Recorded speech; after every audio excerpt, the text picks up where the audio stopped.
اس بات سے آپ واقف ہیں کہ ہم نے یہاں پر سیریل جو سٹارٹ کی ہوئی ہے ڈیوائن وزڈم، الہی دانش الہی حکمت، اور اس کا آج کا جو سرمن ہوگا لارڈس مائنڈ، خداوند کی عقل۔ تو بڑی خوبصورت تعلیم آج خدا کے کلام میں سے دوں گا۔ خداوند کے کلام میں سے یسایا کا صحیفہ ہے، اس کا 40 باب اور اس کی 13ویں آیت میں ہم پڑھیں گے۔ خداوند کے کلام میں خدا کے کلام میں لکھا، کس نے خداوند کی روح کی ہدایت کی اور اس کا مشیر ہو کر اسے سکھایا؟ اس نے کس سے مشورت لی ہے جو اسے تعلیم دے اور اسے عدالت کی راہ سمجھائے اور اسے معرفت کی بات بتائے اور اسے حکمت کی راہ سے آگاہ کرے؟ میں چاہوں گا ایک ریفرنس میرے ساتھ لیجیے خداوند کے کلام میں سے، پہلا کرنتھیوں 2 باب اس کی 16ویں آیت خداوند کے کلام میں سے میرے ساتھ پڑھیے۔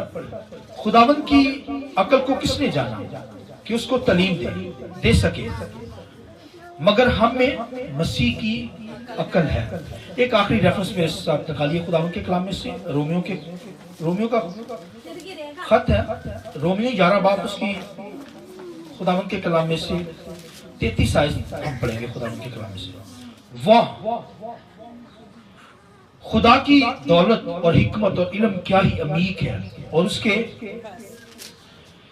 فیصلے کس قدر ادراک سے پرے، اور اس کی راہیں کیا ہی بے نشان ہیں۔ خداوند کی عقل کو کس نے جانا، یا کون اس کا صلاح کار ہوا، یا کس نے پہلے اسے کچھ دیا ہے جس کا بدلہ اسے دیا جائے۔ 36 آیت سنیے۔ کیونکہ اسی کی طرف سے اور اسی کے وسیلہ سے اور اسی کے لیے سب چیزیں ہیں، اس کی تمجید ابد تک ہوتی رہے۔